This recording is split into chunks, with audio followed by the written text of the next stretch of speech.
അടച്ചുറപ്പുണ്ടെന്ന് പറയപ്പെടുന്ന എൻ്റെ വീട്ടിൽ പരിചിതരുടെ ഇടയിൽ ഉള്ളതിനേക്കാൾ ധൈര്യത്തോടെ ഏതോ ക്യാമ്പിലെ താൽക്കാലിക ടെന്റിൽ അപരിചിതരുടെ ഇടയിൽ ഞാൻ കിടന്നുറങ്ങി. ഹവീന റബേക്ക എന്ന പെൺകുട്ടി ഇത് പറയുമ്പോൾ സ്വന്തം വീടിന്റെ ഉള്ളിൽ പോലും ഒരു പെൺകുട്ടി അനുഭവിക്കേണ്ടി വരുന്ന ശാരീരിക, മാനസിക, ലൈംഗിക അതിക്രമങ്ങളെ തന്നെയാണ് അവരുടെ വാക്കുകൾ സൂചിപ്പിക്കുന്നത്. October 11 international girls child day ആണ്. പെൺകുട്ടികൾ നേരിടുന്ന അനേകം പ്രശ്നങ്ങൾ ലോകം ചർച്ച ചെയ്യുന്ന ദിവസം. കേരളത്തിലെ ഒരു സാധാരണ മിഡിൽ ക്ലാസ് കുടുംബത്തിൽ ജനിച്ച് പ്രതിസന്ധികൾക്കിടയിൽ വളർന്ന് പഠിച്ച് സ്വന്തം കാലിൽ നിൽക്കാൻ ശ്രമിക്കുന്ന ഹവീന റബേക്ക എന്ന പെൺകുട്ടിയുടെ കഥയാണ് ഇന്ന് നമ്മൾ കേൾക്കാൻ പോകുന്നത്. ഒരു കോർപ്പറേറ്റ് സ്ഥാപനത്തിൽ മാർക്കറ്റിംഗ് വിഭാഗത്തിൽ ജോലി ചെയ്യുന്നതിനോടൊപ്പം സ്ത്രീകൾക്ക് യാത്ര ചെയ്യുന്നതിനായി ധൈര്യവും പ്രചോദനവും നൽകുന്ന ഹെർ ഹോളിഡേയ്സ് എന്ന ട്രാവൽ കൂട്ടായ്മയും ഹവീന നടത്തിവരുന്നു. നമുക്ക് ഹവീനയോട് കാര്യങ്ങൾ ചോദിച്ചറിയാം. Welcome to this podcast episode Haveena. Thank you urban. Haveena, ഞാൻ ഇതില് ഹവീന റബേക്ക എന്ന് പറയുന്ന ഒരാളെ എനിക്ക് തോന്നുന്നു ഞാൻ കേട്ടിട്ട് വളരെ കുറച്ചു കാലമായിട്ട്. എനിക്കതിനു മുമ്പ് അങ്ങനെ ഒരാൾ ഉണ്ടായിരുന്നതായിട്ട് എനിക്കറിയില്ല. വളരെ യാദൃശ്യമായിട്ടാണ് ഹവീനയുടെ ഒരു ഇൻസ്റ്റാഗ്രാം ലൈവ് എന്റെ വൈഫ് കാണുകയും ഇങ്ങനെ ഒരു സ്റ്റോറി പറയുകയും. അപ്പൊ അതില് ഹവീന പറഞ്ഞ ഒരു കാര്യം, ഹവീന തുടങ്ങിയ ഒരു സ്ഥാപനം, സ്ത്രീകൾക്ക് വേണ്ടി മാത്രമായിട്ട് ഒരു യാത്രയ്ക്ക് പ്രേരിപ്പിക്കുന്ന ഒരു സ്ഥാപനം തുടങ്ങുകയും സ്ത്രീകൾ കൂട്ടമായിട്ട് കൊണ്ടുപോവുകയൊക്കെ ചെയ്യുന്ന ഒരു ഐഡിയ ആണ്. പക്ഷെ ഇതിലേക്ക് വരാനുള്ള ആദ്യത്തെ കാരണം എന്താണ്? ആക്ച്വലി ഞാനിത് സ്റ്റാർട്ട് ചെയ്യുന്നത് 2018 ഒക്ടോബറിലാണ്. അന്ന് ശരിക്കും പറഞ്ഞു കഴിഞ്ഞാൽ എനിക്ക് ഈ ഒരുപാട് അങ്ങനെ ഒരു പ്രീ പ്ലാൻഡ് ആയിട്ടുള്ള ഒരു ഇതൊന്നും അല്ല. ഞാനൊരു ട്രാവൽ കമ്പനി തുടങ്ങണമെന്ന് ഒത്തിരി പേർക്ക് അങ്ങനെ ഡ്രീം വെച്ചിട്ട് തുടങ്ങാറുണ്ട്. പക്ഷെ ഞാൻ അങ്ങനെ ആയിരുന്നില്ല. ഒരു പ്രത്യേക സാഹചര്യത്തിൽ ഞാൻ അങ്ങനെ ട്രാവൽ ചെയ്തപ്പം ഇനിയും ട്രാവൽ ചെയ്യണം തോന്നി. അപ്പൊ അതിന് അങ്ങനെ ഒരു സൊല്യൂഷനിലേക്ക് എത്തിയിട്ടാണ് ഞാൻ ഈ ഹോളിഡേയ്സ് എന്നുള്ള ഐഡിയയിലേക്ക് ഞാൻ കുറെ ആൾക്കാരുടെ അഡ്വൈസ് എടുത്തിട്ടാണ് ഈ ഹോളിഡേയ്സിലേക്ക് എത്തുന്നത്. അപ്പം ആക്ച്വലി ആദ്യത്തെ യാത്ര എവിടെയായിരുന്നു? മൂന്നാറിലെ ക്ലൗഡ് ഫാം എന്ന് പറയും ഒരു ട്രക്കിംഗ് ക്യാമ്പിംഗ് സൈറ്റ് ആണ്. അവിടേക്കാണ് ആദ്യമായിട്ട് ഇത് പോയത്. ഞാൻ ആദ്യം സോളോ പോയതും ഞാൻ അങ്ങോട്ടായിരുന്നു. അതിന് ശേഷമാണ് ഈ പറഞ്ഞ ഇതിലേക്ക് എത്തുന്നത്.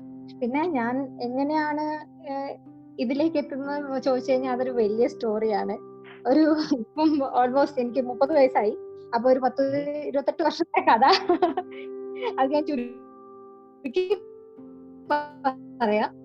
Long story. കേൾക്കുന്ന പ്രേക്ഷകർക്ക് എവിടെയെങ്കിലും ഒരു ഇൻസ്പിറേഷൻ ആവുമെന്ന് എനിക്ക് തോന്നുന്നു. അതുകൊണ്ട് ഞാനത് ഷെയർ ചെയ്യാം.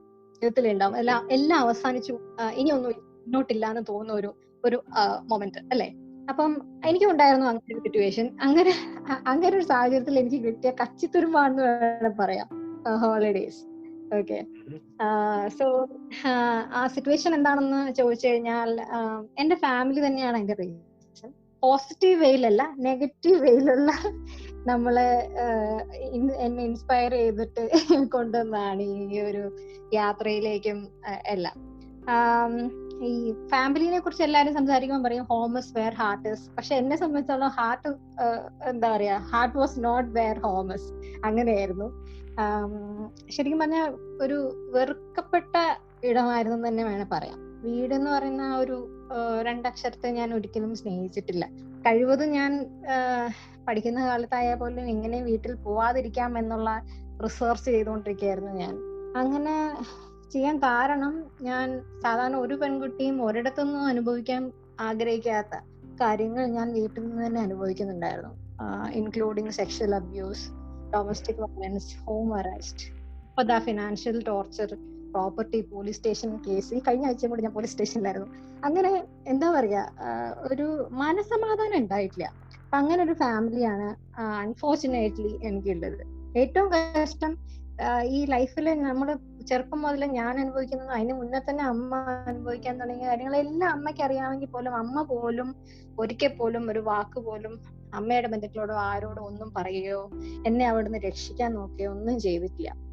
അങ്ങനെ ആണ് ശരിക്കും പറഞ്ഞാൽ നമ്മുടെ നാട്ടിലെ പെണ്ണുങ്ങളെല്ലാം നമ്മളെ വളർത്തുന്നത്.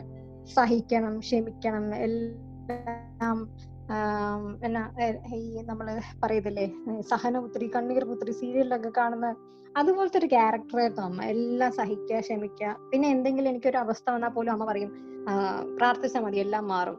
അമ്മ അത് ഏറ്റവും എനിക്ക് സഹിക്കാൻ പറ്റാതെ പോയത് അപ്പനും ആങ്ങളെയും എന്നോട് മിസ്ബിഹേവ് ചെയ്തു എന്ന് പറഞ്ഞപ്പോ പോലും അമ്മ എന്നോട് പറഞ്ഞത് പ്രാർത്ഥിക്കാനാ, എല്ലാം മാറും എന്ന് പറഞ്ഞു. പക്ഷെ ഒന്നും മാറിയില്ല, ഒരു ദൈവവും വന്നില്ല. അതുകൊണ്ട് തന്നെ എന്റെ രക്ഷ തേടി ഇറങ്ങിയത് ഞാൻ തന്നെയായിരുന്നു. ഫസ്റ്റ് സ്റ്റെപ്പ് ഞാൻ എടുത്തത് വീട്ടിൽ മാറി നിൽക്കുക, ഇവരെ അവോയ്ഡ് ചെയ്യുക എന്നുള്ള ഒരു ഇതാണ് ഞാൻ ആദ്യം എടുത്തത്. ഞാൻ സ്കൂൾ കഴിഞ്ഞപ്പോൾ കംപ്ലീറ്റ്ലി ഞാൻ ഹോസ്റ്റൽസിലേക്ക് മാറി. എങ്ങനെയെങ്കിലും പഠിച്ചിട്ടൊരു ജോലി വാങ്ങണം, സ്വന്തമായിട്ട് ഇൻഡിപെൻഡന്റ് ആയിട്ട് നിൽക്കണം, അമ്മയും കൊണ്ട് എവിടെയെങ്കിലും പോകണം, ഒറ്റയ്ക്ക് നിൽക്കണം, ആരെ ആശ്രയം ഇവരുടെ കയ്യിൽ നിന്ന് രക്ഷപ്പെടണം എന്നൊരു ഒരു ചിന്ത മാത്രമേ ആ സമയത്ത് ഉണ്ടായിരുന്നുള്ളൂ. പ്ലസ് ടു വരെ ഞാൻ ശരിക്കും പറഞ്ഞാൽ അത്ര ഒരു ബ്രില്യൻ അല്ലെങ്കിൽ എന്താ പറയാ നന്നായിട്ട് പഠിക്കുന്ന കുട്ടിയൊന്നും അല്ലായിരുന്നു. പക്ഷെ ഈ ഹോസ്റ്റൽ ജീവിതം തുടങ്ങി സ്വന്തമായിട്ട് അതെന്നെ കോളേജാണ് എന്നെ ജീവിക്കാൻ പഠിപ്പിച്ചത്. വിമൻസ് കോളേജ് ആയിരുന്നു. അപ്പൊ അങ്ങനെ അവിടുന്ന് കിട്ടിയ ആ ഒരു എനർജി വെച്ചിട്ട് ഞാൻ വീണ്ടും നന്നായി പഠിക്കാൻ തുടങ്ങി. അങ്ങനെ ഒരു ഇതിലേക്ക് ഞാൻ പോയത്. അങ്ങനെ ജോലി കിട്ടിയ സമയത്ത് വീട്ടില് വീണ്ടും എനിക്ക് ഈ ഹോളിഡേയ്സ് ഭയങ്കര പേടിയായിരുന്നു ആ സമയത്ത്. ഇപ്പൊ ഹോളിഡേയ്സ് ഭയങ്കര ഹാപ്പി ഇതാണെങ്കിൽ പോലും പണ്ടൊക്കെ ഹോളിഡേയ്സ് എന്ന് പറഞ്ഞാൽ എനിക്ക് വീട്ടിൽ പോകണം എന്ന് പറയുന്ന ആ ഒരു സിറ്റുവേഷൻ എനിക്ക് ആലോചിക്കാൻ കൂടി വയ്യായിരുന്നു. അപ്പൊ അങ്ങനെ ഒരു ദിവസം ഈ ജോലി കിട്ടിയ സമയത്താണ് അങ്ങനെ ഒരു ദിവസം വീട്ടിലെ ഗ്രാൻഡ് മദറാ തുടങ്ങി വലിയൊരു വഴക്ക്, എന്തോ അമ്മ ഇട്ട് ചാടിക്കുക, ഭയങ്കര ഫയറും ചെയ്തോണ്ടിരിക്കാണ്. ഇത് കേട്ടിട്ട് അമ്മയും സഹിക്കാൻ വയ്യാതെ ആദ്യമായിട്ട് അമ്മയും കുറച്ചൊക്കെ റെസ്പോണ്ട് ചെയ്യുന്നുണ്ട്, എന്നോട് അങ്ങനെ ഒന്നും പറയരുത് എന്നൊക്കെ പറഞ്ഞിട്ട്. എന്നിട്ട് ലാസ്റ്റ് അമ്മയ്ക്ക് സൈഡ് നിൽക്കാൻ വേണ്ടിയിട്ട് ഞാൻ പോയിട്ട് അമ്മയുടെ ഈ വർഷങ്ങൾ മൊത്തം അമ്മ സഹിച്ച കാര്യങ്ങളും ഞാൻ സഹിച്ച കാര്യങ്ങളും പറയണമെന്ന് വിചാരിച്ചില്ല. ഇവരൊട്ടും കംഫർട്ടബിൾ ആയിരുന്നില്ല. ഗ്രാൻഡ് പേരൻസ് എന്ന നിലയ്ക്ക് അവരൊരിക്കലും അങ്ങനെ ലിസണിങ് പീപ്പിൾ ആയിരുന്നില്ല. സ്റ്റിൽ അപ്പൊ നിവൃത്തിയില്ലാതെ വന്നതുകൊണ്ട് ഞാൻ അമ്മയുടെ സൈഡ്, അമ്മയ്ക്ക് സ്ട്രോങ് ആയിട്ട് നിൽക്കാൻ പറ്റാത്തത് കൊണ്ട് ഞാൻ അമ്മയ്ക്ക് വേണ്ടി സംസാരിച്ചു. അങ്ങനെ ഇത് കേട്ട ഉടനെ, അതായത് ഈ പണ്ട് മുതലെയുള്ള അബ്യൂസസും കേസസും പിന്നെ ഫാദറിന് കുറെ എക്സ്ട്രാ മാരിറ്റൽ അഫയേഴ്സ് അങ്ങനെ ഒരുപാട് കണ്ട കാര്യങ്ങളെല്ലാം കൂടെ പറഞ്ഞപ്പോഴത്തേക്ക് ഇവര് ഗ്രാൻഡ് പേരൻസ് ഞങ്ങളോട് പറഞ്ഞു വീട്ടിൽ നിന്ന് ഇറങ്ങിപ്പോവാൻ. അവരുടെ മക്കളെ കുറിച്ച് അനാവശ്യം പറയുന്ന ആൾക്കാരായിട്ടാണ് എന്നെയും അമ്മയും കൂട്ടിയത്. ആ നിമിഷം അവിടെ നിന്ന് ഇറങ്ങിക്കോളാൻ പറഞ്ഞു. ശരിക്കും പറഞ്ഞാൽ ഞാൻ എന്നെ സംബന്ധിച്ചോളം എനിക്കും ഇവരുടെ തന്നെ ഈ വാശി കുറെ കിട്ടിയതുകൊണ്ടായിരിക്കാം പക്ഷെ ഞാൻ നിന്നില്ല. എനിക്ക് ഈ സെൽഫ് റെസ്പെക്ട്, വാശിന്നോ അഹങ്കാരമൊന്നോ എന്നെ വിളിക്കാമെന്ന് എനിക്കറിയത്തില്ല. നമുക്ക് ഈ സ്വാഭിമാനം എന്നൊരു സാധനം ഇല്ലേ, അത് മനസ്സിൽ വന്നിട്ടാണ് ഞാൻ പക്ഷെ അവിടെ നിന്ന് ഇറങ്ങി. കൂട്ടത്തിൽ അമ്മയും വരണമെന്ന് ഞാൻ ആഗ്രഹിച്ചു, പക്ഷെ അമ്മ വന്നില്ല. അപ്പം അന്നാണ് ആദ്യമായിട്ട് എന്നെ ഇറക്കി വിടുന്നതും അതിനുശേഷം എനിക്ക് ജീവിതത്തിൽ ഒറ്റപ്പെടൽ ഭയങ്കരമായിട്ട് തോന്നുന്നത്. അമ്മ വന്നിരുന്ന എനിക്ക് അത്രയും പ്രശ്നം ഉണ്ടാവത്തില്ലായിരുന്നു.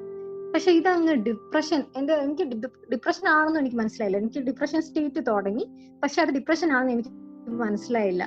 എന്റെ ബോഡി റിയാക്ട് ചെയ്തത് തലവേദന, തലകറക്കം, ഈ ലോ BP, ലോ ഷുഗർ, അങ്ങനെ കുറെ സിംറ്റംസ് ആണ് എന്റെ ബോഡി കാണിച്ചത്. പിന്നെ ഞാൻ പൊതുവെ ഇങ്ങനെ പുറമെ ഈ ബട്ടർഫ്ലൈ പോലെ പറന്നു കിടക്കുന്ന ആ ഒരു ടൈപ്പ് ആയിരുന്നു. അതായത് ആരോടും ഞാൻ അങ്ങനെ കാണിക്കത്തില്ല.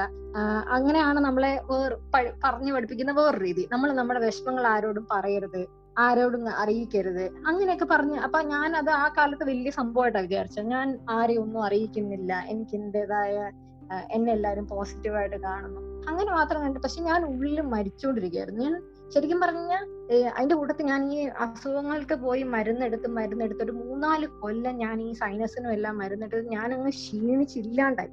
എന്നിട്ട് എന്റെ ഓഫീസിലുള്ള സാറ് പറഞ്ഞിട്ട് ഞാൻ ഈ ഡോക്ടറെ ചേഞ്ച് ചെയ്ത് വേറൊരു ഡോക്ടറെ ആക്കാൻ വേണ്ടി ആസ്റ്റർ മെഡിസിറ്റിയില് എറണാകുളത്ത് തന്നെ പോയിട്ട് അവിടുത്തെ ഒരു സൈനസിന്റെ ഡോക്ടർ പോയി കണ്ടപ്പോ പുള്ളിയാണ് എൻ്റെ അടുത്ത് ആദ്യമായിട്ട്, നിനക്ക് തലവേദന തന്നെയാണോ, നിനക്ക് വേറെ വല്ല പ്രശ്നമുണ്ടോ, ഉണ്ടെങ്കിൽ തുറന്നു പറ എന്ന ജീവിതത്തിൽ ആദ്യമായിട്ട് ഒരാൾ എന്നോട് ചോദിക്കുന്ന അവിടെ നിന്നായിരുന്നു. എന്നിട്ട് ശരിക്കും പറഞ്ഞാൽ ഞാൻ പുള്ളിയോട് പറഞ്ഞു. പുള്ളി ഇത് മൊത്തം കേട്ടിട്ട് നേരെ എന്നെ ഡയറക്റ്റ്ലി അവിടുത്തെ സൈക്കോളജിസ്റ്റിനെ കണക്ട് ചെയ്തു. പുള്ളിക്കാരിയുടെ അടുത്ത് നേരെ പോക്കോ, ഡോക്ടർ സന്ധ്യ. പുള്ളിക്കാരിനെ ഞാൻ ഒരിക്കലും മറക്കില്ല. കാരണം എന്റെ അമ്മ പോലും ചെയ്യാതെ ഒരു അടുപ്പോ എന്തൊക്കെയോ കാണിച്ച ഒരു പരിചയമില്ലാത്ത ഒരാള്. പുള്ളിക്കാരുടെ പ്രൊഫഷൻ ആണ്, ശരിയാണ്, പക്ഷെ she was like a sister to me. എന്നെ ഒരു എന്താ പറയാ, എന്റെ കാര്യങ്ങൾ കേട്ട് കഴിഞ്ഞ ഉടനെ എന്നോട് ചോദിച്ചൊരു ഹഗ് വേണോന്ന് ചോദിച്ചു. എന്നോട് അമ്മ ചോദിച്ചിട്ടില്ല. എന്നോട് എന്റെ ലൈഫിൽ ആരും എനിക്ക് പ്രശ്നങ്ങൾ ഉണ്ടെന്ന് പറഞ്ഞപ്പോ എന്നെ ഒന്ന് കെട്ടിപ്പിടിച്ചിട്ട് എനിക്കൊന്ന് കരയാനോ അല്ലെങ്കിൽ എനിക്കൊന്ന് തുറന്നു പറയാനോ ഒന്നും എനിക്കൊരു അവസരം തന്നിട്ടില്ല. പക്ഷെ പുള്ളിക്കാരെ എൻ്റെ അടുത്ത് എല്ലാം കേട്ടിട്ട് എനിക്ക് സൊല്യൂഷൻസ് പറഞ്ഞു തന്നു. അതായിരുന്നു എനിക്ക് ലൈഫിൽ വേണ്ടത് ഏറ്റവും കൂടുതൽ. എൻ്റെ അടുത്ത് എല്ലാവരും പ്രാർത്ഥിക്കാൻ, നമുക്കൊരു ആളുകൾക്ക് ശരിക്കും പ്രാർത്ഥന എന്നൊക്കെ പറയുന്നത് ഒരു ഹോപ്പും ഇല്ലാത്തവനും ഹോപ്പ് വിചാരിച്ചോണ്ടിരിക്കാൻ എന്തോ ഒരു കൺസെപ്റ്റ് അത്രേ ഉള്ളൂ. അല്ലാതെ ശരിക്കും പറഞ്ഞാൽ ശരിക്കും വർക്ക് ചെയ്യുന്നത് നമ്മുടെ തന്നെ പ്രവൃത്തികളാണ്. അത് നമ്മൾ പോസിറ്റീവായിട്ടിരുന്നാൽ പോസിറ്റീവ് എന്തൊക്കെയോ വരും, അല്ലെങ്കിൽ നമുക്ക് ചുറ്റുമുള്ളവര് പോസിറ്റീവ് ആയിരുന്ന നമ്മുടെ ലൈഫ് പോസിറ്റീവ് ആയിരിക്കും. അല്ലെ നമുക്ക് ചുറ്റുമുള്ളവര് പണി തന്നുകൊണ്ടേ ഇരുന്ന് കഴിഞ്ഞാൽ എന്റെ ലൈഫിൽ എനിക്കത് അറിയാവുന്നുണ്ട്. ഞാൻ പറഞ്ഞില്ലേ, എപ്പോഴും പണി കിട്ടിക്കൊണ്ടിരുന്ന് കഴിഞ്ഞാൽ അത് അങ്ങനെയാണ്. അത് പക്ഷെ ദൈവാനുഗ്രഹമാണെന്നോ, ഞാൻ ബിലീവർ അല്ല. ഞാനത് ഒഫൻസീവായിട്ട് ആൾക്കാർ ഒത്തിരി പേര് ബിലീവേഴ്സ് കേൾക്കുന്നുണ്ടോ എന്ന് എനിക്കറിയത്തില്ല. അത് എന്റെ ഒരു ലൈഫ് കൊണ്ട് ഞാൻ അങ്ങനെ ആക്കി ഇതായി പോയതാണ്. മീൻസ് അങ്ങനെ എന്താ പറയാ, ഞാൻ വിശ്വസിക്കുന്നത് മനുഷ്യനിലാണ്. ഈ തത്വമസി എന്ന് പറയുന്ന കൺസെപ്റ്റിലാണ് ഇപ്പൊ വിശ്വസിക്കുന്നത്. ഞാൻ നല്ലതാണെങ്കിൽ എനിക്കും നല്ലതാണ്, എന്റെ ചുറ്റുമുള്ളവർക്കും നല്ലതാണ്. ഞാൻ ചീത്തയാണെങ്കിൽ എനിക്കും ചീത്തയാണ്, എന്റെ ചുറ്റുമുള്ളവർക്കും ചീത്തയാണ്. അതാണ് ഞാൻ തന്നെ ദൈവം, ഞാൻ തന്നെ പിശാച് എന്നാണ് ഞാനിപ്പോ വിശ്വസിക്കുന്നത്. അതുപോലെ തന്നെ മറ്റുള്ളവരും. ഇതിൽ ഒരു കാര്യം ഞാൻ ചോദിച്ചോട്ടെ, ഇത്രയും 24 വർഷം ഹവിന ആ വീട്ടിലായിരുന്നു നിന്നത്. 24ാമത്തെ വയസ്സിലാണ് അവിടുന്ന് വീട് വേണ്ട എന്ന് ഹോസ്റ്റൽസിലുണ്ടായിരുന്നു. പക്ഷെ ഇതിനിടയ്ക്ക് ഈ പഠിത്തം എങ്ങനെ കൊണ്ടുപോയി? പഠിത്തം ആക്ച്വലി ഞാൻ പറഞ്ഞില്ലേ, അതായത് സ്കൂളിംഗ് ആണെങ്കിൽ പോലും സ്കൂള് ചെറിയ പ്രായത്തില് വലിയ ഇഷ്യൂ ഒന്നും ഇല്ലായിരുന്നു. പക്ഷെ ഒരു 4th സ്റ്റാൻഡേർഡിലാണ് ഫസ്റ്റ് അബ്യൂസ് എനിക്ക് ഫേസ് ചെയ്യേണ്ടി വന്നത്. ബ്രദറിന്റെ സൈഡിൽ നിന്നും പിന്നെ ഫാദറിന്റെ സൈഡിൽ നിന്നും അല്ല.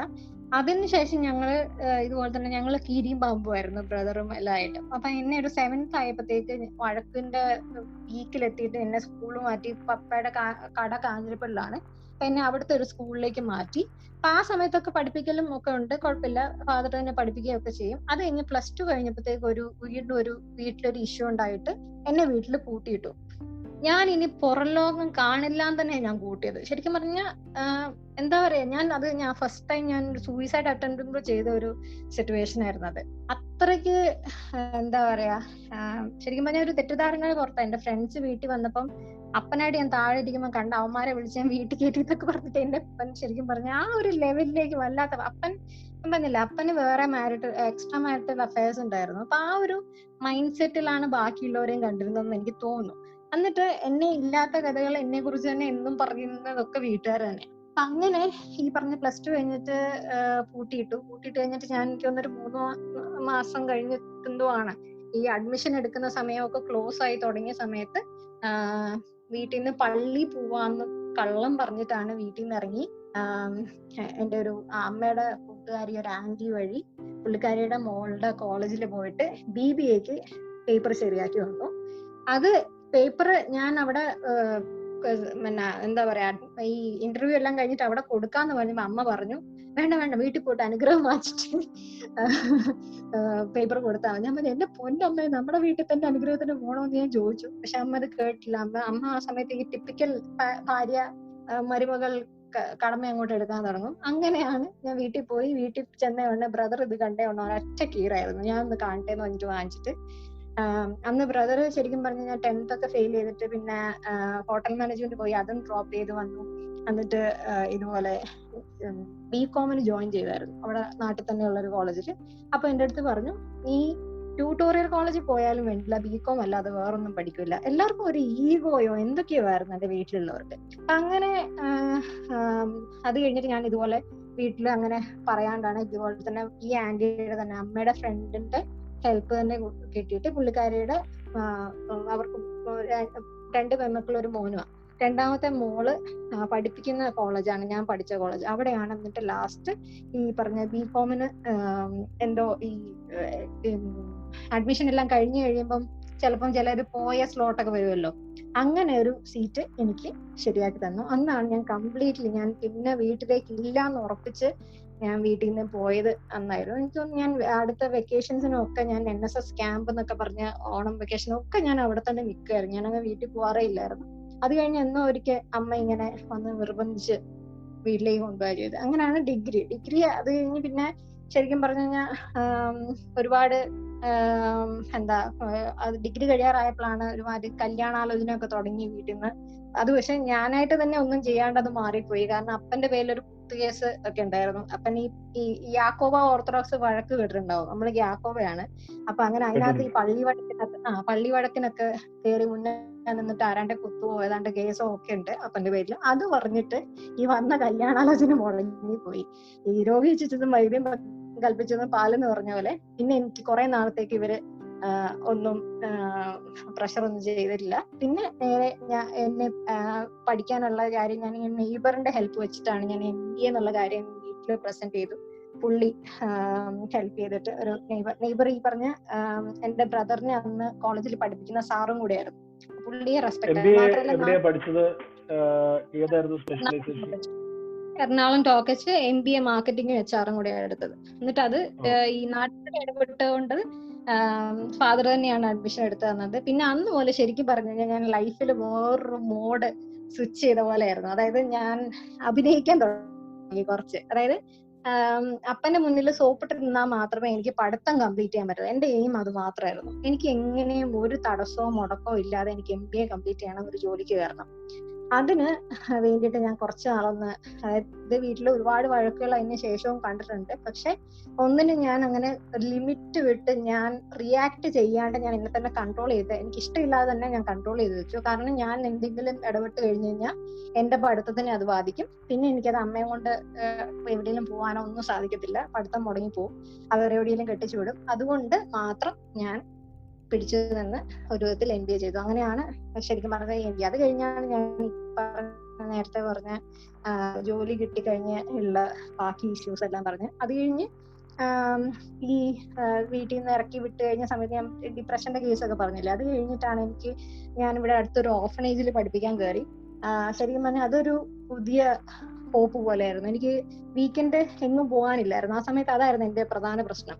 എല്ലാവരും റൂംമേറ്റ്സ് ഒക്കെ വീട്ടിൽ പോകുമ്പോൾ എനിക്ക് പോകാനൊരു സ്ഥലമില്ല. അപ്പൊ ഞാനിങ്ങനെ വീക്കെൻഡ് ആകുമ്പോഴത്തേക്ക് എനിക്ക് ഈ പഠിപ്പിക്കാൻ കയറി തുടങ്ങിയ പിന്നെ വീക്ക്ലി എനിക്ക് ഈ 2.5 hours 2.5 മണിക്കൂറാണ് ക്ലാസ് ഉള്ളത് കുട്ടികൾക്ക്. അപ്പൊ അത് ആയിരുന്നു എന്റെ ആകെയുള്ള ലക്ഷ്യം. ആ കുട്ടികളുടെ ചിരിയും അവരുമായിട്ടുള്ള സംസാരവും പിന്നെ അവര് 2 വാക്ക് കൂട്ടി വായിക്കാൻ പഠിപ്പിക്കുമ്പോൾ കിട്ടുന്ന ഒരു വല്ലാത്തൊരു സന്തോഷമായിരുന്നു. അപ്പൊ അങ്ങനെ അതായിരുന്നു പിന്നെ എന്റെ ഇത്. എന്നാലും പക്ഷെ സ്റ്റിൽ എന്റെ 2.5 മണിക്കൂർ കഴിഞ്ഞ് കഴിഞ്ഞാൽ വീക്ക്ലി ബാക്കി സമയം പിന്നെയും ബാക്കിയെടുക്കാണ്. എന്ത് ചെയ്യണമെന്ന് അറിയാൻ മേലായിരുന്നു. അത് കഴിഞ്ഞപ്പോ നമ്മുടെ അടുത്ത ദുരന്തം 2018 അപ്പൊ അടുത്ത ദുരന്തം പിന്നെയും വന്നു. ഇതുപോലെ നമ്മുടെ ഫ്ലഡ്. അപ്പൊ അത് കഴിഞ്ഞിട്ട് മൊത്തം ലൈഫോ ദുരന്തമായിരുന്നു. അങ്ങനെ ലാസ്റ്റ് ഞാനിങ്ങനെ ഒരു ട്രാവൽ ചെയ്യണം എന്ന് വിചാരിച്ചു. അന്ന് നീലക്കുറിഞ്ഞി പൂത്തിട്ടുണ്ട് മൂന്നാറ്. അപ്പൊ ഞാൻ എന്റെ ഫ്രണ്ടിനെയും ഫാമിലിനെയും കൂട്ടിയിട്ട് നീലക്കുറിഞ്ഞി കാണാൻ വേണ്ടി പോയി. എന്നിട്ട് എനിക്കങ്ങോട്ട് മനസ്സങ്ങോട്ട് ഇതായില്ലായിരുന്നു. അതിപ്പോ ഞാൻ ഓഫീസിൽ 2 ദിവസം കൂടെ ലീവ് പറഞ്ഞിട്ട് October 2 ഗവൺമെന്റ് അറേഞ്ച് ചെയ്ത ഒരു 1 day ട്രിപ്പ് ഞാൻ കേട്ടു. അത് പ്ലസ് ഞാൻ ഈ ക്ലൗഡ് ഫാം പിറ്റേ ദിവസം പോവാൻ, അന്ന് വൈകിട്ട് പോവാൻ ആക്ച്വലി ഇരുന്നത്. പക്ഷെ അന്ന് ഈ October 2 അവധി ദിവസമായിരുന്നു. പിന്നെ ഭയങ്കര മഴയായിട്ട് ഫുൾ ഡിലേ ആയി. രാത്രി ശരിക്കും പറഞ്ഞാൽ ഉച്ചയ്ക്ക് ഞങ്ങൾ അവിടുന്ന് തിരിച്ചിറങ്ങേണ്ട ഞങ്ങള് രാത്രി 7 മണിക്കാണ് തിരിച്ച് മൂന്നാർ ടൗണിലെത്തുന്നത് രാജമലയിൽ നിന്ന്. അപ്പൊ അങ്ങനെ ഡിലേ ആയിട്ട് അന്ന് രാത്രി ഞാൻ അവിടെ മൂന്നാറിൽ തന്നെ സ്റ്റേ ചെയ്തു. അപ്പൊ എനിക്ക് ഇതുപോലെ അതിന്റെ മറ്റേ ട്രിപ്പിലുള്ള പുള്ളി ഹെൽപ്പ് ചെയ്തായിരുന്നു. ഞാൻ അവരുടെ ഗവൺമെന്റിന്റെ ഗസ്റ്റ് ആണെന്നൊക്കെ പറഞ്ഞിട്ട് അവിടെ പോയി എന്നെ കൊണ്ട് പറഞ്ഞ് ഏൽപ്പിച്ചു. അതുകൊണ്ട് ഭയങ്കര രാജകീയ സ്വീകരണമൊക്കെ ആയിരുന്നു. അത് കഴിഞ്ഞ് പിന്നെ നേരെ പിറ്റേ ദിവസം ക്ലൗഡ് ഫാമിലേക്ക് പോയി. അത് ശരിക്കും പറഞ്ഞാൽ അന്ന് രാത്രി ഈ ക്ലൗഡ് ഫാമിലെ എക്സ്പീരിയൻസ് പറഞ്ഞു കഴിഞ്ഞാൽ സോളോ ട്രിപ്പ് ഞാൻ പോയത് ഒരു കംപ്ലീറ്റ് സോളോ. എന്നുവെച്ചാൽ വേറെ ഗസ്റ്റ് ഒന്നും ഉണ്ടായിട്ടില്ല. ആകെ ക്യാമ്പ് മാനേജേഴ്സ് 3 പേര് പിന്നെ ഞാനും. അപ്പൊ ശരിക്കും പറഞ്ഞു കഴിഞ്ഞാൽ അത് വേറൊരു ഫേസ് ഞാൻ ഓവർകം ചെയ്യുന്നത്. എന്റെ കുറെ ഫിയേഴ്സ്, അതായത് ഞാൻ എന്റെ ലൈഫില് ഞാൻ വിചാരിച്ചുകൊണ്ടിരുന്നത് എല്ലാ ആണുങ്ങളും ചീത്തയാണ്. ഒഫൻസീവായിട്ട് അതൊന്നും വിചാരിക്കരുത്. എന്റെ ഒരു എക്സ്പീരിയൻസ് വെച്ചിട്ട് എനിക്ക് അങ്ങനെ ആയി പോയി കാര്യങ്ങൾ എന്നാണ് എനിക്ക് പറയാനുള്ളത്. കാരണം ഒരു പെൺകുട്ടിയെ സംബന്ധിച്ചോളം അവളെ ജീവിതത്തിൽ ആദ്യമായിട്ട് കാണുന്ന ആണെന്ന് പറയുന്നത് അപ്പനാണ്, പിന്നെ കാണുന്ന ആണെന്ന് പറയുന്നത് ബ്രദറാണ്. ഇത് രണ്ടും എന്റെ റോങ് ആയിരുന്നു. അപ്പൊ അതുകൊണ്ട് തന്നെ ഞാൻ എല്ലാരെയും കണ്ടത് അല്ല. പിന്നെ ഗ്രാൻഡ് ഫാദർ ആണെങ്കിൽ പോലും അങ്ങനെ ഒരാളും എന്നോടൊരു എന്താ പറയാ ആ ഒരു പേഴ്സന്റെ ഒരു ഗുണം ഒന്നും കാണിച്ചിട്ടില്ല. അതുകൊണ്ട് എനിക്ക് എല്ലാരെയും പേടിയായിരുന്നു. അപ്പൊ അങ്ങനെ ഇരിക്കുമ്പോഴാണ് ഞാൻ ഒറ്റയ്ക്ക് വന്നിട്ട് ഈ 3 ആൺകുട്ടികളും അവരുടെ തൊട്ടപ്പുറത്തെ ടെന്റിൽ അവരും കിടന്നുറങ്ങി, ഞാൻ ഇപ്പുറത്തെ ടെന്റിൽ ഞാനും കിടന്നുറങ്ങി. എനിക്കൊന്നും സംഭവിച്ചില്ല. അന്ന് ഞാൻ മനസ്സിലാക്കി, ശരിക്കും പറഞ്ഞു കഴിഞ്ഞാൽ നമ്മളെപ്പോഴും റോങ് പീപ്പിളിന്റെ അടുത്ത് നമ്മൾ ജീവിതം പാഴാക്കാണ്. അവരാണ് നമ്മളുടെ ജീവിതം, അവരില്ലെങ്കിൽ നമുക്ക് ജീവിതം ഇല്ല, പിന്നൊന്നും സാധിക്കത്തില്ല, നമ്മളെ കൊണ്ടൊന്നിനും കഴിവില്ല എന്നൊക്കെ പറഞ്ഞ് നമ്മളെ തന്നെ ഡിമോട്ടിവേറ്റ് ചെയ്ത് ഒരിടത്ത് റോങ് പ്ലേസിൽ നമ്മളെ തന്നെ സ്റ്റക്ക് ആക്കി ഇടുവാണ് ചെയ്യുന്നത്. ശരിക്കും പറഞ്ഞാൽ നമ്മൾ അതിനപ്പുറം ബിയോണ്ട് പോയി കഴിഞ്ഞു കഴിഞ്ഞാൽ നമുക്ക് കാണാനും അറിയാനും അല്ലെങ്കിൽ നമ്മൾ അതുവരെ പരിചയപ്പെട്ട ആൾക്കാരെക്കാട്ടിയും നല്ലവരോ അല്ലെങ്കിൽ ഒരുപാട് എക്സ്പീരിയൻസ് നമുക്ക് കിട്ടാനുണ്ട് എന്നുള്ളൊരു ഇതാണ് എനിക്ക് മനസ്സിലായത് അന്ന് ഇതോടുകൂടി. അങ്ങനെയാണ് ശരിക്കും പറഞ്ഞാൽ അവിടുന്ന് ഞാൻ തിരിച്ചു വരുമ്പോൾ എനിക്ക് വേറൊരു ഇതൂടെ ഉണ്ടായിരുന്നു. വീക്കെൻഡ്സ് പോവാൻ എനിക്ക് യാത്ര ചെയ്യണം, ഇനിയും എനിക്ക് യാത്ര ചെയ്യണം തോന്നി. അപ്പൊ ഞാൻ എന്ത് ചെയ്തു, ഞാൻ ഈ 2 ട്രിപ്പിന് പോയ 2 കൂട്ടരോട് ഞാൻ ട്രാവൽ കമ്പനീസിന് 2 ഞാൻ ചോദിച്ചു എനിക്ക് എന്തെങ്കിലും ജോബ് ഓപ്പണിംഗ് ഉണ്ടോ. അത് കഴിഞ്ഞ് അവര് പറഞ്ഞു വേറെ ബാക്കി എല്ലാവരോടും ഞാൻ ഇതുപോലെ ഫേമസ് ആയിട്ടുള്ള ആൾക്കാർ ടെൻഗ്രാം അപ്പൊ അങ്ങനെയുള്ളവരോടൊക്കെ ഞാൻ ജോബ് ഓപ്പർച്യൂണിറ്റി ചോദിച്ചു ഞാൻ എനിക്കിനിയും പോവാൻ വേണ്ടിയിട്ട്. അപ്പൊ അങ്ങനെ ഈ ടെൻഗ്രാമിലെ താഹ എന്ന് പറയുന്നൊരു പുള്ളിക്കാരനാണ് എൻ്റെ അടുത്ത് ഇങ്ങനെ ഐഡിയ പറഞ്ഞു തരുന്നത്. നീ ഒരു കാര്യം ചെയ്ത് ഈ ഗ്രൂപ്പ്സിനെ എടുത്തു തുടങ്ങും, ട്രിപ്പിന് ഇതിന്റെ പാക്കേജ് ആയിട്ട് നീ എടുത്തിട്ട് ആൾക്കാരെ നീ കൊണ്ടുപോവാ. അപ്പൊ അങ്ങനെ എനിക്ക് ഈ ഐഡിയ പറഞ്ഞു തന്നു. അങ്ങനെയാണ് ശരിക്കും പറഞ്ഞ ഹോളിഡേയ്സിലെ സ്റ്റാർട്ടിങ്. അതായത് വന്നിട്ട് പിന്നെ ഞാനത് ലേഡീസ് ഒള്ളി ആക്കാനുള്ള കാരണം ഇതുപോലെ എന്താ പറയാ, ഒന്ന് ഈ ലേഡീസിനാണ് ശരിക്കും പറഞ്ഞു കഴിഞ്ഞാൽ ഒരു കൂട്ടോ അല്ലെങ്കിൽ ഗൈഡ് ചെയ്യാൻ ഒരാളോ അല്ലെങ്കിൽ വീട്ടിൽ നിന്ന് ഒരു പുഷ് വേണ്ടത് പെൺപിള്ളേർക്കാണ്. ആൺകുട്ടികൾക്ക് എപ്പോ വേണം വിചാരിക്കുന്ന സമയത്ത് ഇറങ്ങിപ്പോവാം. പിന്നെ രണ്ടാമത്തെ കാരണം എന്ന് പറയുന്നത് ഓഫ് കോഴ്സ് അതായത് എന്റെ കംഫർട്ട്. അതായത് ഇതുപോലെ എനിക്ക് എന്താ പെൺപിള്ളേരെ ആവുമ്പോ എനിക്കിപ്പം ഫോർ എക്സാമ്പിൾ പറഞ്ഞു, ഞാനിപ്പോ സുന്ദരവാണ്ടിപുരത്ത് പോയ സമയത്ത് ഈ പെൺകുട്ടികളുടെ ഒരു കുട്ടി ചാടി ഈ വയലിലേക്ക് ചാടി ഇറങ്ങി കുറെ നെല്ല് ചവിട്ടി അവിടെ ഇട്ടു. അപ്പൊ ഞാൻ അത് പെങ്കൊച്ചായതുകൊണ്ട് എനിക്ക് 2 ചീത്ത പറഞ്ഞ് തിരിച്ചു കയറി വാടി എന്നൊക്കെ പറഞ്ഞിട്ട് എനിക്ക് കുറെ ഉപദേശിക്കാനും ചാടിക്കാനും ഒക്കെ പറ്റി. പക്ഷെ അതേസമയം എനിക്ക് ആൺകുട്ടിയാണ്, ഞാൻ 2 ഇടാ എന്ന് വിളിച്ചു കഴിഞ്ഞാൽ നീ ഓടിയെന്ന് എന്നോട് തിരിച്ചു പറഞ്ഞാൽ ഞാൻ എന്ത് ചെയ്യുമെന്ന് എനിക്ക് അറിഞ്ഞൂടാ. അപ്പൊ അങ്ങനെ അതായത് എനിക്ക് മാനേജ് ചെയ്യാൻ ഈസിയാണ് പെൺകുട്ടികളെ. പിന്നെ ഈ മാനേജ് ചെയ്യാനുള്ള എളുപ്പം കൊണ്ട് മാത്രമാണ് സൗകര്യം കൂടെ കണക്കിലെടുത്താണ് ഈ ഒരു സ്ത്രീകളുടെ മാത്രം ഒരു ട്രാവൽ കമ്പനിയായിട്ട് ഹവീന മാറ്റിയത്. കമ്പനി വേണം. അതെ, ഈ ആദ്യത്തെ യാത്ര മൂന്നാറിലേക്കായിരുന്നു എന്ന് പറഞ്ഞു, ഒറ്റയ്ക്കുള്ള യാത്ര. അത് കഴിഞ്ഞിട്ട് എയർ ഹോളിഡേയ്സ് എന്നുള്ള ഒരു കമ്പനി അതിന്റെ ആദ്യത്തെ ഗ്രൂപ്പിനെയും കൊണ്ടുപോയത് മൂന്നാറിലേക്ക്. ഇതുവരെ എത്ര ഗ്രൂപ്പുകൾ ഇതുവരെ ഈ എയർ ഹോളിഡേയ്സ് വഴി യാത്ര ചെയ്യിപ്പിച്ചിട്ടുണ്ട്? മൊത്തം ഈ കൊറോണ വരുന്നത് വരെ പോയതിന്റെ ലിസ്റ്റ് എടുത്താൽ ഒരു 21 ട്രിപ്പ് പോയി. ഇപ്പൊ ഞങ്ങളുടെ അവസാനം പോയ ട്രിപ്പിലുള്ള കുട്ടികൾ എന്നോട് ചോദിച്ചിരുന്നു എത്ര ട്രിപ്പ് പോയി. അന്നേരമാണ് ഞാൻ ആക്ച്വലി ആദ്യമായിട്ട് എണ്ണിയത്. 21 ട്രിപ്പ് പോയിട്ടുണ്ട്. മൂന്നാറ് തന്നെ ഒരുമാതിരിപ്പെട്ട എല്ലാ മലകളും കയറി ഇറങ്ങിയെന്ന് തോന്നുന്നു. കൊളുക്കുമല, മീശപ്പുലിമല, അങ്ങനെ പിന്നെ ഇടുക്കിയുടെ അപ്പുറത്തെ സൈഡ് രാമക്കൽമേട്, അങ്ങനെ മൂന്നാറ് കുറെ പോയി. ഈ ക്ലൗഡ് ഫാം ഇരിക്കുന്ന മലയുടെ പേര് എല്ലപ്പെട്ടി, അതില് കോട്ടക്കുടി ആ മലയുടെ പേര്. പിന്നെ ഇതുപോലെ എന്താ ഇടുക്കി വിട്ട് കഴിഞ്ഞ് പാലക്കാട്ട് പോയി, കണ്ണൂരിട്ട് തന്നെ പൈതൽമല, ഏഴരക്കുണ്ട്, അങ്ങനെ കുറെ സ്ഥലങ്ങൾ പോയി. പിന്നെ കവായി എന്ന് പറഞ്ഞിട്ടൊരു തുരുത്ത് ഐലൻഡിൽ പോയി. പിന്നെ ഇതുപോലെ നമ്മുടെ കൊല്ലത്ത് പോയിട്ട് തമിഴ്നാട്ടിലെ സുന്ദരവാണ്ടിപുരത്ത് പോയി. പിന്നെ കേരളം വിട്ട് പിന്നെ പോയത് ഗോവ, പിന്നെ ഹിമാചൽ, കുളു മനാലിയും, പിന്നെ ഹിമാചലിൽ തന്നെ ഖീർഗംഗ, കസോൾ, അങ്ങനെ കുറെ സ്ഥലങ്ങൾ. ഇത്രയാണ് ശരിക്കും പറഞ്ഞാൽ റിപ്പീറ്റ് ആയിട്ട് നടത്തിയിട്ടുണ്ട്. അങ്ങനെ 21 കൗണ്ട് വരുന്നതിൽ ചില ട്രിപ്പുകൾ റിപ്പീറ്റ് ആണ്. ഞാൻ ക്ലൗഡ് ഫാം തന്നെ 3-4 വട്ടം പോയിട്ടുണ്ട്, മീശപ്പുലിമല 2 വട്ടം, അങ്ങനെ ചില ട്രിപ്പുകൾ റിപ്പീറ്റും ഉണ്ട്. അപ്പൊ ഈ ഒരു യാത്ര ഒരു ആശ്വാസമായി മാറിയത് ഈ പറയുന്ന പോലെ വളരെ ചെറുപ്പം മുതലുള്ള അബ്യൂസും ഇങ്ങനെയുള്ള മോശമായ അനുഭവങ്ങള്, ദുഃഖകരമായ സാഹചര്യങ്ങൾ, ഇതൊക്കെ ഒഴിവാക്കാൻ വേണ്ടിയിട്ടാണല്ലോ ആദ്യത്തെ യാത്രയ്ക്ക് പോകുന്നത്. ഇതുപോലെയുള്ള മറ്റുള്ള ആൾക്കാർ കൂടെ യാത്ര ചെയ്തിട്ടുണ്ടോ? ഈ ഹവീനയുടെ ഒരു ഇതുവരെ ഉള്ള ഒരു യാത്ര ഉണ്ടല്ലോ, അതുപോലെ തന്നെ ദുഃഖങ്ങളുള്ള, അതേ ബാക്ക്ഗ്രൗണ്ട് ഉള്ള അല്ലെങ്കിൽ പ്രശ്നങ്ങളുള്ള മറ്റൊരാൾക്ക് ഒരു ഇൻസ്പിറേഷൻ ആവാനായിട്ട് ഹവീനയ്ക്ക് കഴിഞ്ഞിട്ടുണ്ടോ? കുറെ ആൾക്കാർ ഇതുപോലെ തന്നെ. ഞാൻ എന്റെ സ്റ്റോറി ഞാൻ പറഞ്ഞു കൊടുക്കലുണ്ട്. എനിക്ക് തോന്നുന്നു ആദ്യമായിട്ട് ഞാൻ സ്റ്റോറി ഷെയർ ചെയ്ത ഗ്രൂപ്പ് എന്ന് പറയുന്നത് ഞങ്ങൾ വിമൻസ് ഡേയുടെ അന്ന് മീശപ്പുലിമലയിലെ ക്യാമ്പിങ് ചെയ്തായിരുന്നു. അന്ന് ഞാൻ ഇതുപോലെ ക്യാമ്പിലുള്ളവർക്ക് ഈ സ്റ്റോറി പറഞ്ഞു കൊടുത്തിട്ടുണ്ട്. പക്ഷെ പ്രശ്നം എന്താണെന്നറിയോ, നമ്മള് പലരും ഈ ഉള്ളിലുണ്ടെങ്കിൽ പോലും പല ആൾക്കാരും തുറന്നു പറയാൻ തയ്യാറാവാത്ത ഒരു സിറ്റുവേഷൻ നമ്മുടെ നാട്ടിലുണ്ട്. നമ്മളെല്ലാം ഈ ഒതുക്കി ആരോടും പറയരുത് എന്ന് പറയുന്നോണ്ടായിരിക്കാം. മേ ബി എന്റെ കൂടെ വന്ന കുട്ടികളിൽ പലരും അങ്ങനെ എന്തെങ്കിലും ഫേസ് ചെയ്തവരായിരിക്കാം. പക്ഷെ അതിൽ പലരും ഇതുപോലെ ഒരാള് മാത്രം ഇതുപോലെ തന്നെ എനിക്കും ഇങ്ങനെ ഒരു സിറ്റുവേഷൻ ഉണ്ടായിട്ടുണ്ട് ചേച്ചി എന്ന് പറഞ്ഞിട്ടുണ്ട്. അല്ലാത്ത പക്ഷെ ആരും തന്നെ യാത്ര ചെയ്ത് കൂടെ വന്നവരാരും അവർക്ക് പ്രശ്നങ്ങളുണ്ടെന്നോ അല്ലെങ്കിൽ ഈ ഒരു ഇത് കൊണ്ടിട്ട് ഐ മീൻ ഇൻസ്പിറേഷൻ ആണ് എന്ന് പറഞ്ഞിട്ടുണ്ട്. പൊതുവെ നല്ല കാര്യം, അതായത് ഇതിനകത്തൊന്ന് തോറ്റു കൊടുക്കാതെ മുന്നോട്ട് പോയാൽ നല്ല കാര്യം എന്നോട് പേഴ്സണലി പറയാറുണ്ട്. അല്ലാതെ അവർക്ക് അബ്യൂസ് കേസസ് ഉണ്ടെന്നോ അല്ലെങ്കിൽ അങ്ങനെ അപൂർവമായിട്ടുള്ള ആൾക്കാരുടെ അടുത്ത് പറഞ്ഞിട്ടുള്ളൂ. ഇത് പക്ഷെ എനിക്ക് ഷുവറാണ് അതില് ഒട്ടുമിക്കാൽ പറയാത്ത ആളുകൾക്ക് പോലും എന്താ പറയാൻ ഒരുപാട് കഥകളും ഉണ്ടാവും. പക്ഷെ ആരും തുറന്നു പറയുന്ന ആ ഒരു സാഹചര്യത്തിലല്ല നമ്മൾ ആരെയും വളർത്തിക്കൊണ്ട് വരുന്നത്. എങ്ങനെ എന്നോട് തന്നെ ആൾക്കാർ ചോദിക്കാറുണ്ട്, ഞാൻ ഷെയർ ചെയ്യുമ്പോൾ എങ്ങനെയാ പറ്റുന്നത്, അതിനുള്ള കറേജ് എങ്ങനെയാ കിട്ടുന്നത്.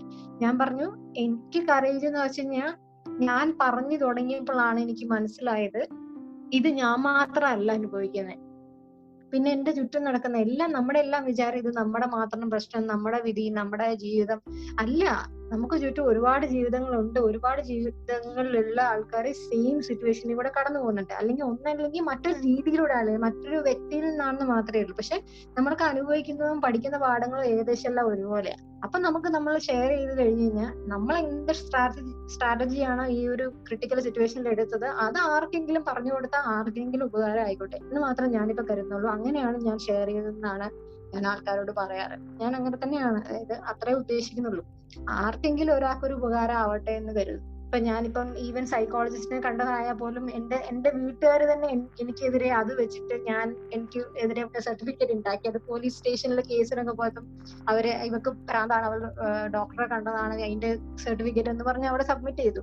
പക്ഷെ ഞാൻ ചെയ്തത് എന്താണ്, എനിക്കൊരു ഡിപ്രഷൻ സ്റ്റേറ്റ് വന്നപ്പോ ഞാനത് കറക്റ്റ് ട്രീറ്റ്മെന്റ് എടുത്താണ്. നമ്മളൊരു പനി വരുമ്പോൾ പനിക്ക് മരുന്ന് മേടിക്കുന്ന പോലെ തന്നെ ഇമ്പോർട്ടന്റ് ആണ് മനസ്സിനൊരു അസുഖം വരുമ്പോൾ മനസ്സിന്റെ ഡോക്ടറെ കാണുന്നത്. അത്രയായിട്ട് പോലും കാണാൻ നമ്മുടെ ആളുകൾക്ക് അറിയില്ല. അപ്പൊ അറിയാത്തതിനെ കുറിച്ച് മോശം പറയുന്ന ആൾക്കാരെ ഇഗ്നോർ ചെയ്യുക. നമ്മള് വേണ്ടത് നമുക്ക് ചെയ്യാൻ പറ്റുന്നത് നമ്മളോട് തന്നെ നമുക്കൊരു ഇത് വേണമല്ലോ, അത് നമ്മളോട് തന്നെ നമ്മൾ ഇത് ചെയ്യുക. പിന്നെ ബാക്കിയുള്ളവർക്കും പറഞ്ഞു കൊടുക്കുക. അത്ര ഇതാണ് ഇപ്പൊ ഞാൻ നമുക്ക് ശരിയാണെന്ന് തോന്നുന്ന കാര്യങ്ങൾ ചെയ്തുകൊണ്ടേയിരിക്കുക. അതാണ് ശരിയാണെന്ന് തോന്നിയ അത് ഞാൻ എപ്പോഴും നമുക്ക് ശരിയാണെന്ന് തോന്നുന്ന എല്ലാം ശരിയാണെന്ന് ഞാൻ പറയത്തില്ല. അത് ചിലപ്പം ഒറ്റ കാര്യമേ നോക്കാൻ പാടുള്ളൂ, നമ്മൾ ചെയ്യുന്ന കാര്യം മറ്റൊരാളെ ശാരീരികമായോ മാനസികമായോ യാതൊരു രീതിയിലും ഉപദ്രവിക്കാൻ പാടില്ല. അല്ലാത്ത പക്ഷം എന്തും നമ്മുടെ സന്തോഷത്തിന് വേണ്ടി നമുക്ക് ചെയ്യാം. എന്തും ഒരാളെ ഉപദ്രവിക്കാൻ പാടില്ല എന്നുള്ള മാത്രം ആ ഒരു റൂള് മാത്രം പാലിച്ച് എന്തും ചെയ്യാം നമുക്ക്. എല്ലാവരും സെൽഫിഷാണ്. സെൽഫിഷ്നെസ് വരുമ്പോൾ നമ്മളിപ്പോ കള്ളു കുടിക്കും നമ്മുടെ പ്ലഷറിന് വേണ്ടി, എന്നിട്ട് നമ്മൾ ബാക്കിയുള്ളവരെ ഉപദ്രവിക്കും. അല്ലെങ്കിൽ നമ്മൾ വേറെ എന്തെങ്കിലും ചെയ്യും എന്നിട്ട് ബാക്കിയുള്ളവരെ ഉപദ്രവിക്കും. അതൊന്നും വേണ്ട. നമ്മളുടെ ആ ഒരു ഇപ്പൊ ഞാൻ ട്രാവൽ ചെയ്യുന്നത് എന്നെ കുറിച്ച് എത്ര പേരാ മോശം പറയുന്നത്. എന്റെ നാട്ടിൽ തന്നെ എന്റെ ഇതുപോലെ ഒത്തിരി മോശമായിട്ട് പറയുന്ന ആൾക്കാരുണ്ട്. പക്ഷെ ഞാൻ അവരെ ആരെയും പേഴ്സണൽ ലൈഫിൽ കയറി ഉപദ്രവിക്കുന്നില്ലല്ലോ. അതാണ് ഞാൻ എന്റെ ഹാപ്പിനെസ്സിന് വേണ്ടി ചെയ്യുന്ന ഒരു ഫാക്ടർ വേറൊരാൾക്കൊരു ഉപദ്രവം ഉണ്ടാക്കുന്നില്ല എന്നറിയാമെങ്കിൽ എനിക്ക് അതിന്റെ എക്സ്ട്രീം വരെയും പോവാം. അതാണ് എന്റെ ഒരു പോളിസി. അതാണ് അപ്പം ഹവീനയുടെ പോളിസി. ഹവീന, നമ്മളിപ്പോ ഓൾമോസ്റ്റ് ഒരുപാട് സംസാരിച്ചു. എനിക്ക് തോന്നുന്നു ഇത് ഒരു എപ്പിസോഡിൽ നിൽക്കില്ല. അപ്പൊ നമുക്ക് വളരെ വിശദമായിട്ട് ഈ ഒരു കഥയൊക്കെ പറഞ്ഞു നമുക്ക് ആദ്യത്തെ എപ്പിസോഡിൽ നമുക്ക് ഇത് ഉൾപ്പെടുത്താം. എനിക്ക് കുറെ കാര്യങ്ങൾ കൂടുതൽ ചോദിച്ചറിയാനുണ്ട്. അപ്പൊ നമുക്ക് അതിലേക്ക് മറ്റൊരു എപ്പിസോഡിലേക്ക് തന്നെ വരാം. Thank you very much. Thank you Arvind for giving me such an opportunity as well. ഒരു എപ്പിസോഡിൽ തീരുന്നതല്ല ഹവീന റബേക്കയുടെ ജീവിതാനുഭവങ്ങൾ. അടുത്ത എപ്പിസോഡിൽ അവരുടെ യാത്രാനുഭവങ്ങളെക്കുറിച്ചും ഭാവി പരിപാടികളെക്കുറിച്ചും നമുക്ക് ചോദിച്ചറിയാം. Stay tuned and wait for the next episode. Thank you all for the patient listening.